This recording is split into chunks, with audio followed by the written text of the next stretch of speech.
검찰개혁에 대한 이야기를 해볼까 하는데요. 검찰개혁 이슈에 앞서서 요 얘기 아주 짧게 두 분 앉는 동안 짧게만 좀 하고 가겠습니다. 내란 관련해서 대통령실이 지금 다 빠져 있잖아요. 맞아요. 윤석열의 대통령실. 네. 이거 정말 뭐 말도 안 되는 일이기 때문에 2차 종합특검이 다 밝혀내야 됩니다. 근데 우리가 윤석열 탄핵 국면에서 한덕수 권한대행 그리고 최상목 권한대행이 국회에서 선출한 헌법재판관 임명하지 않아가지고 우리가 얼마나 마음을 졸였습니까? 기억하시죠? 네. 그거만 생각하면 진짜 화가 나는데. 그런데 윤석열 탄핵을 막기 위해서 당시 대통령실이 움직였을 가능성이 매우 높습니다. 이번에 처음으로 당시 3월 28일 대통령실이 작성한 문건이 이번에 공개가 됐는데요. 소개 부탁드립니다. 그때 대통령실 실무자들이 전국 참고 자료라고 해서 이렇게 만든 건데요. 내용 뭐냐? 민주당 예상 시나리오라고 적어놓고 민주당의 궁극적 목적은 마은혁 임명 그리고 문영배, 이미선 헌법재판관 임기 연장을 통한 대통령 탄핵 인용이다. 그래서 대응 방법으로는 한덕수 권한대행이 대통령목 헌법재판관 2명을 지명해야 된다. 라는 문건을 만들어 놓은 거예요, 실제로. 실제로 그래서 한덕수가 정말 충격적인 사람 2사람 지명했었잖아. 한덕수 그때 이완규. 그렇지. 그리고 함상훈이 맞아요. 충격적인 사람들 지명했었단 말이야. 맞아요. 이거 그냥 가만히 두면 안 됩니다. 김용민 의원님, 이지은 위원장님 두 분 박수로 모시겠습니다. 네. 안녕하세요. 이거 좀 오랜만에 저희가 다시 이슈로 다루었는데 이번에 그 처음으로 문건이 공개가 됐거든요. 이거 아주 간단치 않은 문제 아닙니까? 당연하죠. 이제 그때도 저희가 저런 첩보를 듣긴 들었어요. 절대로 임명하지 않고 헌재 구성을 바꿔서 탄핵 기각 쪽으로 갈 것이다. 그리고 시간을 끌어서 갈 것이다. 이런 첩보를 들었는데 저희가 그 당시에 뭐 명확한 증거가 없어서 맞아. 그냥 저희 내부 시나리오로 대응 방안들 고민하고 있었죠. 근데 저게 지금 나와버렸어. 그게 이제 사실로 확인되고 있어서 사실 큰 충격이죠. 그렇습니다. 그리고 권력을 저렇게까지 남용하고 자기들 이익을 위해서 저렇게 사적으로 쓰고 있었다라는 것에 대해서 좀 크게 분노해야 됩니다. 그렇습니다. 정말 저 봐주면 안 됩니다. 그렇습니다. 그때 우리의 맘조림이 괜한 맘조림이 아니었던 거야. 그러니까요. 우리의 우려가 어느 한쪽에서 실제로 행동으로 이어지고 있었던 거예요. 끔찍합니다. 저게 법적 카르텔이에요, 사실은. 네. 저거 모르면 안 됩니다. 법적 카르텔이에요. 이 대통령이 탄핵 상황이기 때문에 대통령실 참모들도 업무 중단입니다. 직권남용이에요.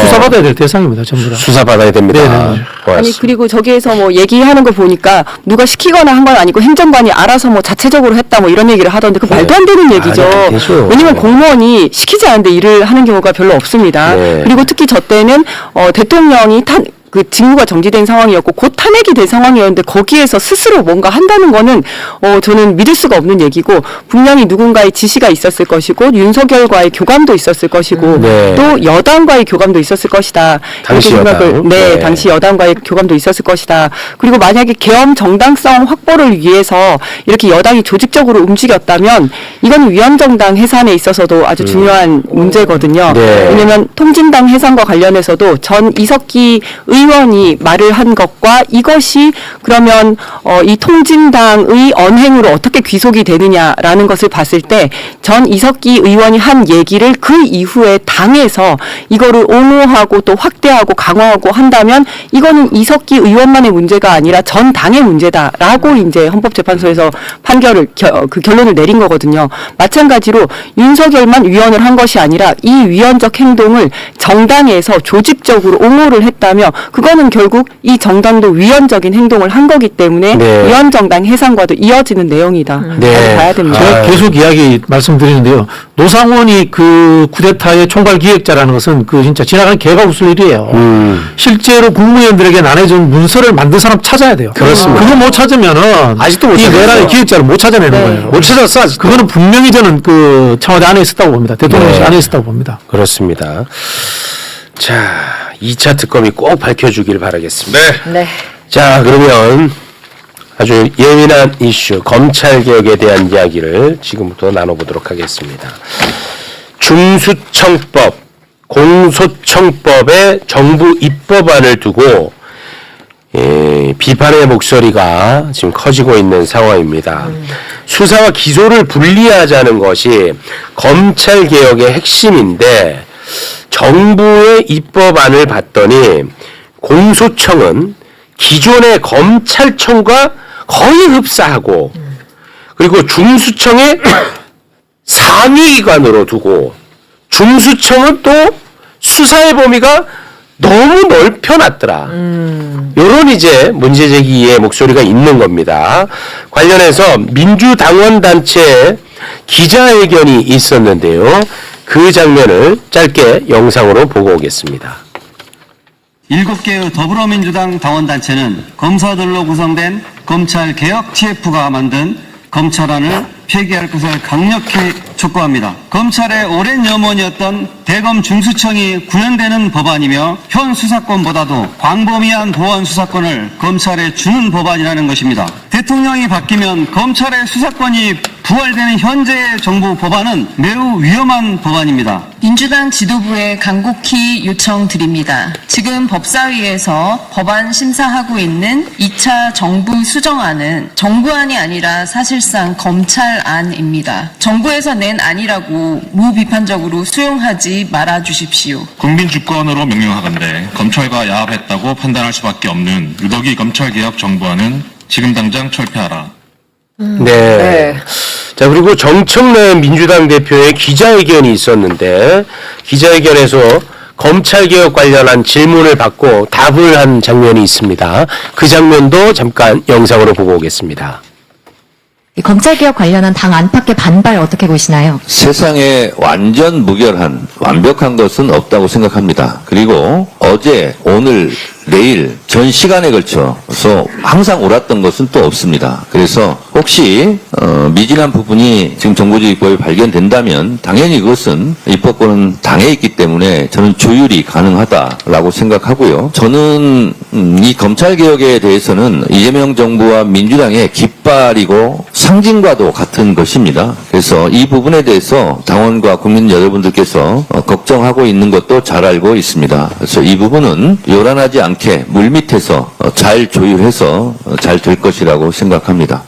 네, 만약에 정부 입법안에 문제가 있다면 조용히 물밑에서 잘 조율을 하겠다 이런 입장인 것 같습니다.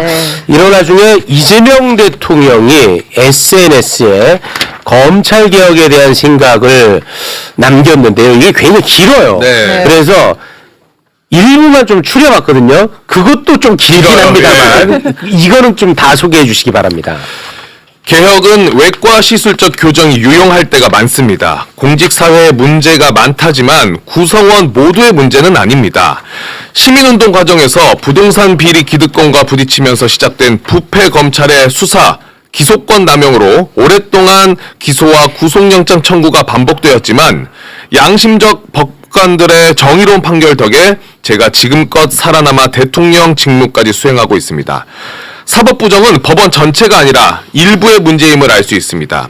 문제 해결을 위해서는 원인을 정확히 파악하고 옥석을 분명히 가려야 합니다. 문제를 제거하고 문제 인사에게 엄정한 책임을 묻되 무관한 다수 구성원들이 의혹을 잃거나 상처 입게 하는 것은 최소화해야 합니다. 필요한 개혁을 하더라도 전체를 싸잡아 비난하며 모두를 개혁 대상으로 몰아 빈대 잡자고 초가 삼간 태우는 결과가 되지 않게 조심해야 합니다.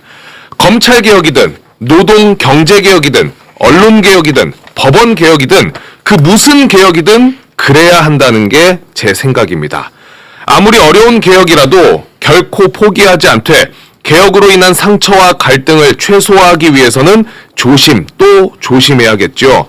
국민통합과 개혁이라는 양립하기 어려운 두 과제를 모두 원만하게 이행하기 위한 제 나름 고심의 결과임을 이해해 주시기 바랍니다.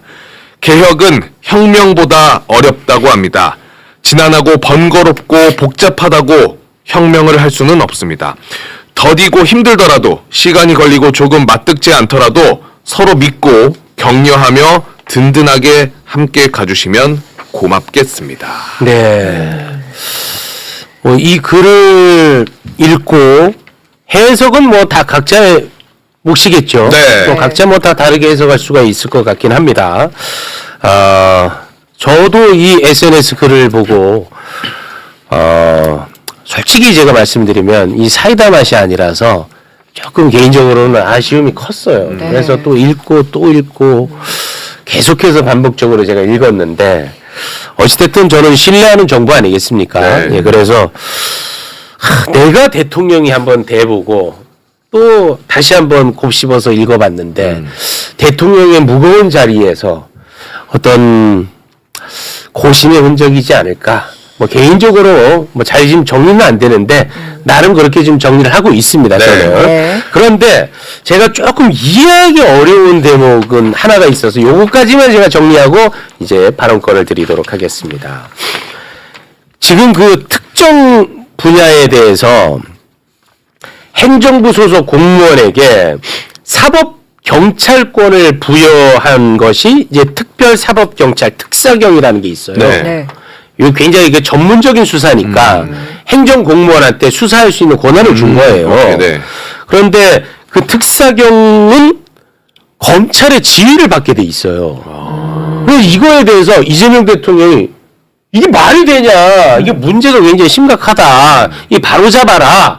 라고 법무부 장관에게 지시를 한 적이 있습니다. 네. 최근입니다. 네. 네. 그런데 바로잡으라고 분명히 얘기를 했는데 이번 정부 입법안에 보면은 특사경에 대한 검찰의 지휘권을 그대로 뒀단 말이에요. 이거는 좀 굉장히 좀 의아한 대목입니다. 저는. 그래서 다시 한번 여러분에게 그 특사경 문제를 다뤘던 그 국무회의의 장면 영상으로 보여드리겠습니다. 그 사람들도 제 권한이 부여되면 수사를 하게 되면 경찰과 다를 바가 없잖아요. 근데 왜 구조적으로 그건 검사의 지휘를 받아야 되는 거죠? 수사라고 하는 사법작용은 궁극적으로 목적이 기소해서 처벌하는 겁니다. 그렇기 때문에 최초 단계부터 법률 전문가의 어떤 지휘를 받지 않게 되면 또는 조언을 받지 않게 되면은 증거 수집 단계부터 문제가 되고요. 또 법률 구성에서 굉장히 어려운 점들이 많습니다. 특별사법경찰 도입 취지는 검사나 경찰이 이 수사를 다 감당도 못할 뿐만 아니라 그 해당 분야는 특수한 전문성이 있는 분야라서 그 업무를 담당하는 공직자 또는 어쨌든 민간 기구에게 조사나 행정하는 과정에서 필요하면 그 법 절차를 지키게 하기 위해서 신속하게 전문적으로 하기 위한 제도잖아, 그죠? 그런 데서 법이 위반된 거를 조사를 해서 불법을 교정하는 거를 굳이 검사만이 승인할 수 있다. 그거 이상하지 않습니까? 뭐 잘못된 거는 고쳐야 되는 거 아니에요? 맞죠? 그런데 이번 정부 입법안에 이재명 대통령의 지시사항도 담겨 있지 않다. 이거는 뭐 제가 조금 아무튼 받아들이기가 쉽지가 않은데 자유롭게 정부 입법안에 대한 부분, 검찰개혁에 대한 부분 자유롭게 말씀 부탁드리겠습니다. 네. 제가 그 좀 PPT 만든 게 있어서 보면서 잠깐 설명을 드리는 게 좋을 것 같아요. 네네. 이게 검찰개혁법 정부 입법의 법안에 대해서 우리가 입체적으로 개별 조문은 조금씩 뭐 논의가 됐던 것 같은데 네. 입체적으로 한번 들여다본 적이 거의 없을 것 같아서 네. 정리를 좀 해봤습니다. 먼저 첫 번째 보면 이게 진짜 검찰청이 진짜 폐지되는 거 맞는가에 대한 질문을 안 던질 수가 없는데 법안 내용을 보면 저는 폐지되지 않는다라고 생각합니다.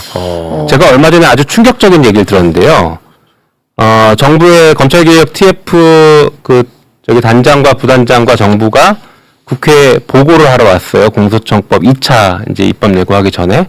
그때 부단장이 이렇게 얘기합니다. 검찰청이 진짜 폐지되는 건 아니잖아요. 이렇게 얘기를 했어요. 너무 충격을 받아가지고 그런 생각으로 법을 만들어서 이런 법이 나왔냐라고 제가 강하게 질타를 했었거든요. 와, 그래요? 자, 그래서 다시 보시면 왜 법이 그렇게 됐는지를 봅시다. 검찰청의 지금 검찰총장 명칭 공소청 그대로 가고 3당 구조 그대로 가고 검사와 수사관을 붙이기에 의해서 지금 검찰청에 있는 검사와 수사관이 그대로 공소청으로 다 갑니다. 한 명도 자르지 않아요. 그러다 보니까 예를 들어서 네. 엄희준 이 사람이 공소청 검사로 그대로 아무런 제한 없이 가는 거 우리 동의 못하지 않습니까? 저는 못합니다. 네. 그리고 우리 진행자님 좋아하시는 박상용 검사. 이 사람은 우리가 그대로 공소청으로 보낸다. 아무런 제한 없이 이 용납 못하거든요. 용납이 안 되죠. 그러니까요. 그래서 이런 부분이 그대로 있기 때문에 검찰청의 인력과 권한이 그대로 공소청으로 넘어갑니다. 보안 수사권, 신분 보장, 법무부 겸직 문제, 특사경 조금 전에 말씀하셨던 특사경 지휘 감독 문제. 그런데 더 중요한 건 권한이 늘어납니다. 밑에 이제 전권 송치라는 게 있고 그 위에 영장 청구에 대한 지휘권인데 지금 현재 형사소송법상은 영장의 집행에 대한 지휘를 검사가 할 수 있게 돼 있어요. 집행을 할 때는. 근데 영장을 청구할 때는 그거는 수사기관이 알아서 하는 거예요. 그렇죠. 그런데 그 영장 청구도 지휘하겠다라고 공소청법에 들어있어요. 그래요? 잘 보시면 영장 청구 점 집행 지휘 이렇게 돼 있어요. 그러니까 청구도 지휘하겠다는 것은 경찰의 강제 수사를 검사들이 다 지휘하겠다는 겁니다. 영장 청구, 압수수색부터 구속영장, 체포영장 이런 것들을 다 청구 단계에서부터 지휘하겠다. 그러니까 예를 들면은 야 그거 영장을 청구해. 그거 영장 청구하지 마.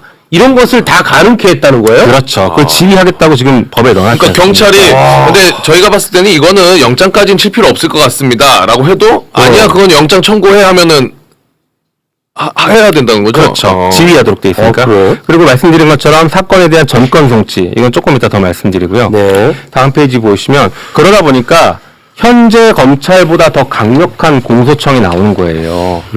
이제 지금 경찰이 수사하거나 중수청이 수사하는 것들을 전부 다 기소건 불기소건 전부 다 검찰로 공소청으로 송치한 다음에 그 중에서 문제가 있거나 자기들이 마음에 안 들거나 또 혹은 수사하고 싶은 것은 보안 수사라는 것을 이유로 직접 수사를 하겠다. 지금 보안 수사권 달라는 거 아닙니까? 네. 이 두 가지를 다 가져가면 지금 검찰보다 공소청이 훨씬 강력해집니다. 네, 이런 문제가 있죠. 그 다음에 다음 페이지 보여주시면 또 공소청이 그러면 수사권을 가질 수 있냐 없냐의 문제예요. 지금 보안 수사권 논의를 6월 달에 하겠다라고 하니까 아직 결정 안 된 것 같지만 현재 법에 의해도 우회적으로 수사권이 확보가 돼 있습니다. 세 가지인데요. 네. 첫 번째가 공소청법에 보면 다른 법령에 따라 검사의 직무를 정할 수 있게 돼 있습니다. 이게 무슨 얘기냐? 법령은 법과 대통령령을 말하는데 네. 그냥 대통령령 직제 규정에 검사는 수사할 수 있다. 혹은 검사는 경찰에 대한 수사할 수 있다. 뭐 이런 것들을 집어넣으면 네. 수사권이 생기는 겁니다. 네, 직접 네. 수사권이. 이게 첫 번째고요. 두 번째가 중수청과의 결합 관계로 사실상 중수청을 하부 조직으로 두면서 수사를 할 수 있습니다. 지금 보시면 중수청이 사건을 입건하면 검사에게 모두 다 통보하게 돼 있고 그 다음에 중수청은 경찰한테 야 사건 이첩해 우리가 수사할 거라고 먼저 받을 수 있지 않습니까? 게다가 검사가 중수청 수사관들에게 이런 건은 입건해야 돼라고 입건 요구를 할 수가 있습니다. 그리고 수사 중간중간에도 검사가 중수청 수사관에게 아주 광범위한 의견 개진을 할 수 있어요. 다 얘기할 수 있습니다. 아까 그리고 영장 청구에 대한 지휘도 할 수 있다고 했잖아요. 네. 이런 것들을 다 가지고 있고 또 전권 송치, 중수청이 수사하는 모든 사건을 전권 송치를 받아서 처리하려고 합니다. 이 전권 송치는 제가 하는 얘기가 아니라 법무부 장관이 계속 얘기하고 있는 거예요. 법무부 장관은 뭐라고 하냐면 수사기소 분리는 수사를 개시한 기관이 수사를 종결하지 못하게 하는 것이다. 이상하죠? 한 기관이 수사와 기소를 같이 못하게 하는 게 수사기소 분리인데 그게 아니라 수사를 개시한 기관이 수사를 종결하지 못하게 한다라고 독특한 주장을 하세요. 이건 뭐냐면 정권 송치해라 라는 얘기거든요. 자, 정권 송치가 혹시 뭔지를 아시나요? 전체 다 올려라. 그렇죠. 맞잖아요. 그러니까 그 수사기관에서 수사를 해가지고 그랬어. 무혐의 처분을 하든 기소 의견으로 송치를 하든 뭐 두 가지가 있을 거 아니에요? 그 무혐의 처분을 한 사건조차도 무혐의도 그걸 갖고 가겠다는 거야. 그렇죠. 그러니까 경찰의 수사 종결권이 지금 이제 인정이 되고 있는데 그 종결권을 없애겠다, 뺏어가겠다는 거예요. 수사에 관련된 아주 강력한 통제권을 검사들이 가져가겠다는 얘기입니다. 이게. 네. 그러니까 무혐의 된 것도 다시 한번 보겠다 우리가 가져갈 수 있는 거예요. 그 사건을. 네. 자, 그 다음에 세 번째가 조금 전에 나왔던 특별사법경찰관리를 지휘감독하기 때문에 사실상 수사를 진행할 수 있죠. 이 특사경 중에 가장 대표적인 게 금감원 직원들입니다. 그러니까 그 경제범죄 사건을 검사가 금감원 직원들을 통해서 지휘해서 사실상 직접 수사에 가깝게 할 수 있는 것이죠. 이 세 가지 방식들 때문에 공소청이 우회적인 수사권 확보가 가능한 것입니다. 지금 뭐 보안 수사권 존치 여부에 대해서 아주 시끄럽게 논의가 되고 있는데 그 단계까지 가기 전 지금 현재 이 입법안대로 하더라도 사실상 수사권은 남아 있다. 그렇죠. 예. 그리고 아까 말씀드린 것처럼 그 인력 전체를 그대로 다 검찰에 있는 인력을 그대로 중수청으로 간다라고 했지 않습니까? 이게 부칙 6조인데 이 규정에 의해서 사실상 수사권을 그대로 가져가겠다는 걸 이미 의사를 표출한 거예요, 이것은. 네. 그래서 이런 내용들을 종합해서 보면은 일단 이번에 공소청법과 중수청법을 만들 때의 입법 정신이 이 법의 흐르는 입법 정신이 검찰의 수사 기소를 분리하겠다라는 데 방점이 있는 게 아니라 경찰을 통제하겠다라는 것에 방점이 찍혀 있습니다. 경찰을 통제하는 네, 경찰 수사에 대한 통제를. 그러니까 우리가 수사 기소 분리하면 경찰이 비례화되는데 이걸 어떻게 할 거냐라는 문제 제기가 많았지 않습니까? 맞습니다. 네. 그러니까 방점이 그쪽으로 간 거예요. 수사 기소 분리하면 경찰이 비례하니까 경찰을 어떻게 통제할 것인가의 관점을 가지고 이 법을 만들다 보니까 과도한 통제 장치들이 많이 들어갔다는 겁니다. 그렇게 되다 보니 무슨 문제가 또 발생하냐면 검찰의 기존 기득권을 유지해 주는 것과 또는 권한을 강화시켜 주는 법으로 탈바꿈이 된 것이죠. 자, 그다음 페이지 보시면 수사기관 상호관계인데 조금 전에 말씀드린 것처럼 공소청이 여러 가지 법에 의한 권한 때문에 중수청을 사실상 상위기관으로서 지휘 감독하는 구조로 짜여집니다. 그리고 그 밑에 국수본이 놓이고 수사기관들이 검사들을 중심으로 공소청을 중심으로 저런 수직 구조가 꾸려질 가능성이 매우 높습니다. 그리고 그 다음 보면 이게 사실 또 아주 그동안 드러나지 않았던 매우 심각하고 중요한 문제인데요. 공소청 공무원에 대해서 경찰의 수사권이 박탈됩니다. 이 법에 따르면. 공소청. 이게 무슨 얘기냐면요. 지금으로 비교해 보면 검사가 잘못하면 공수처가 수사하지 않습니까? 그렇죠. 그런데 공수처 수사 범위는 제한적입니다. 뭐 뇌물이나 직권남용이나 이런 것들. 근데 검사가 만약에 성범죄를 저질렀다라면 경찰이 수사합니다.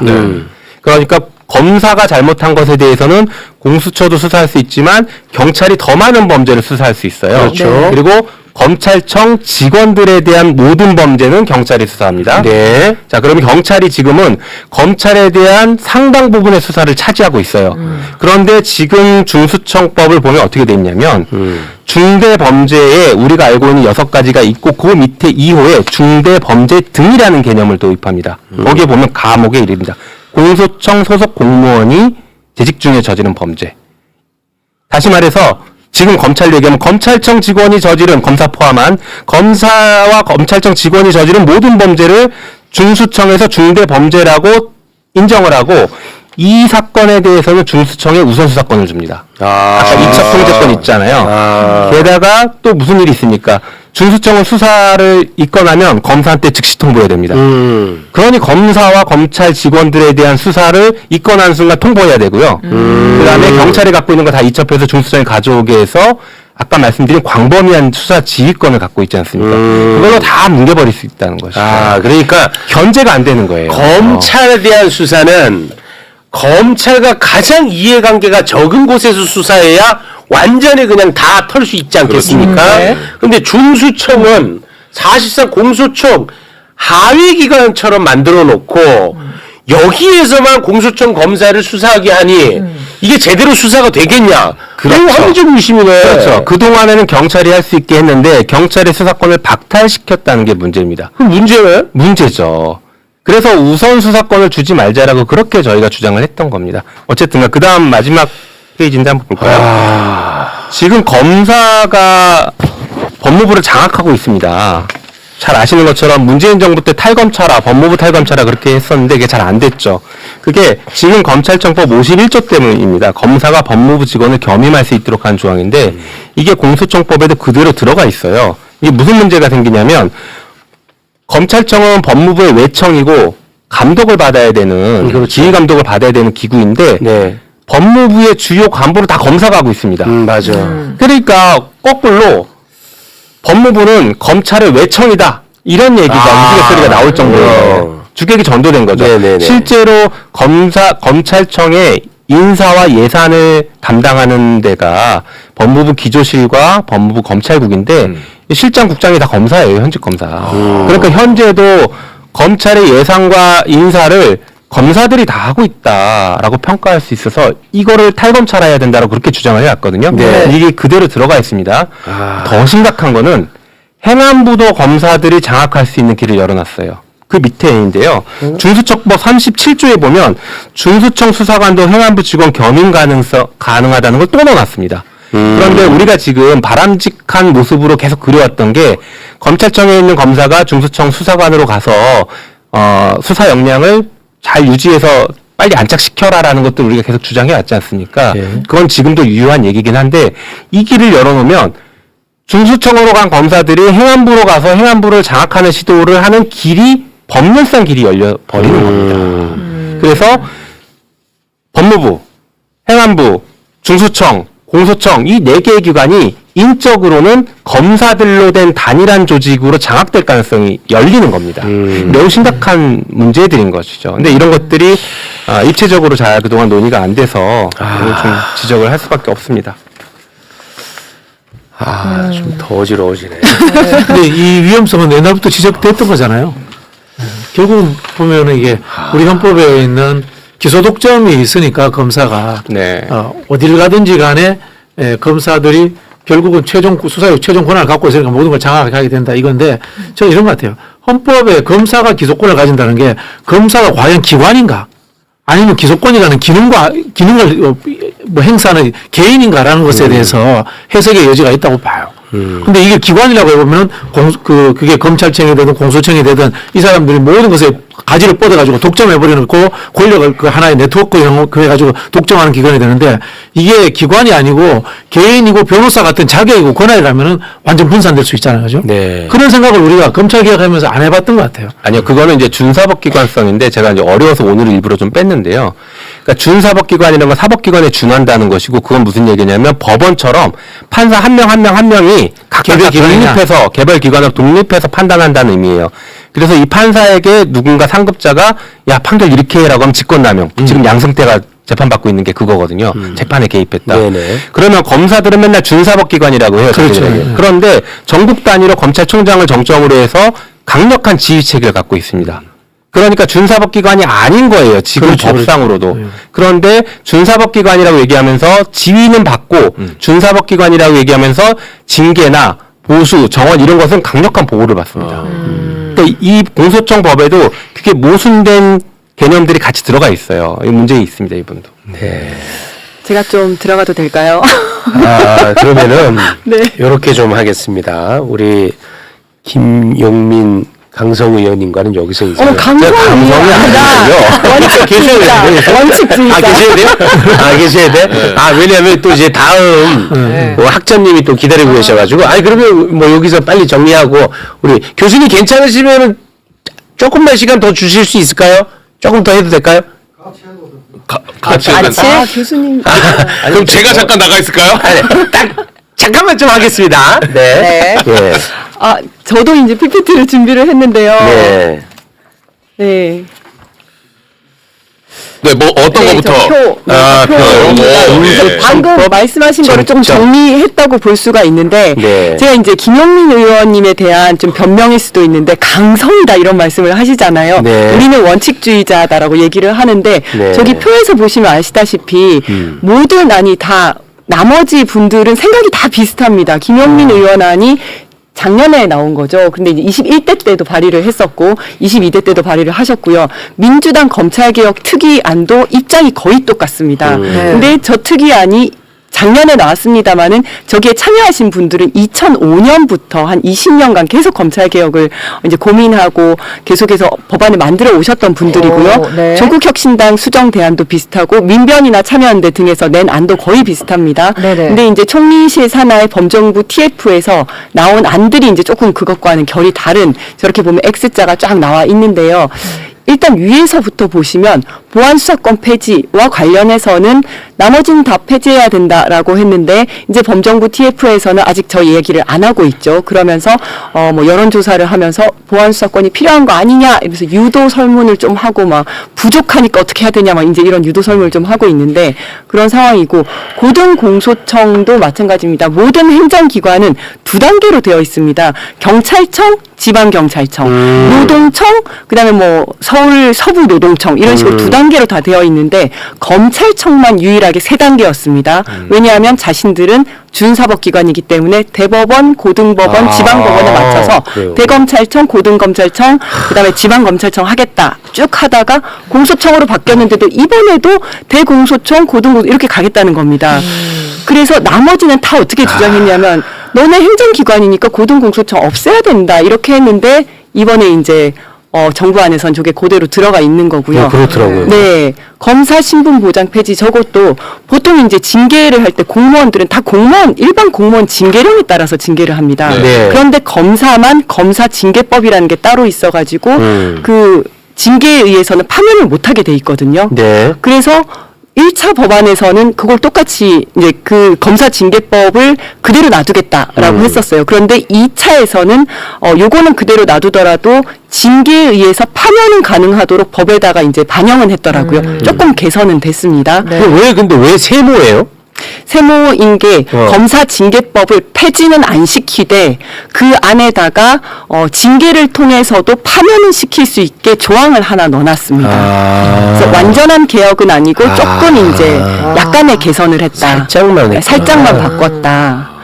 그리고 검사의 법무부 겸직금지, 요거는 이제 아까 김영민 의원이 얘기한 것처럼 그 법무부를 다 이제 검찰이 다 장악을 하고 있지 않습니까? 그래서 겸직 못하게 해야 된다라고 나머지는 다 그렇게 주장을 했는데 이제 입법 예고안에는 둘 다 이제 겸직을 그대로 두도록 하고 있고요.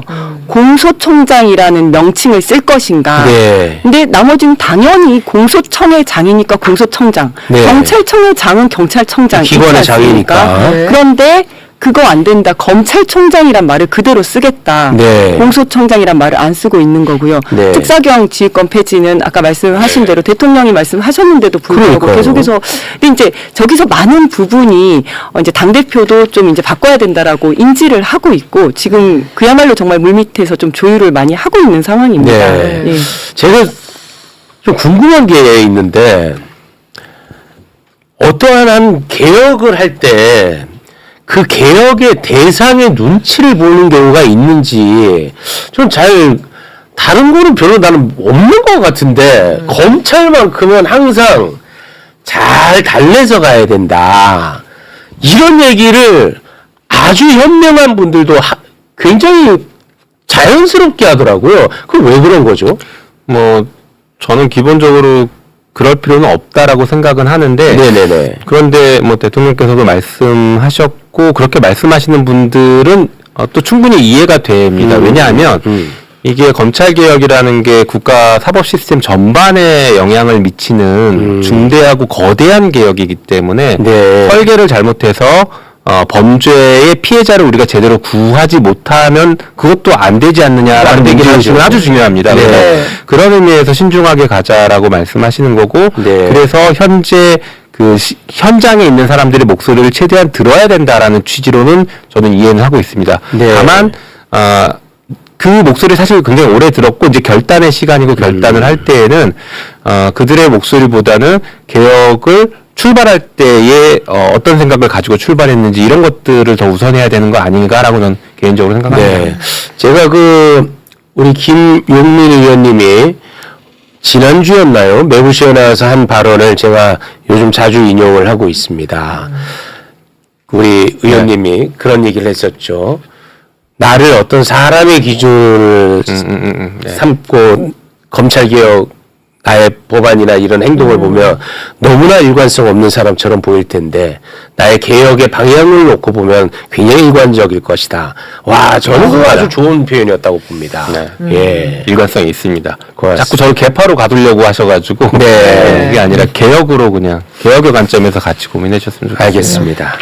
자, 그러면 두 분과는 여기서 인사를 저희가 나누도록 하겠습니다. 김용민 의원님 그리고 이지은 위원장님 두 분 대단히 고맙습니다. 감사합니다.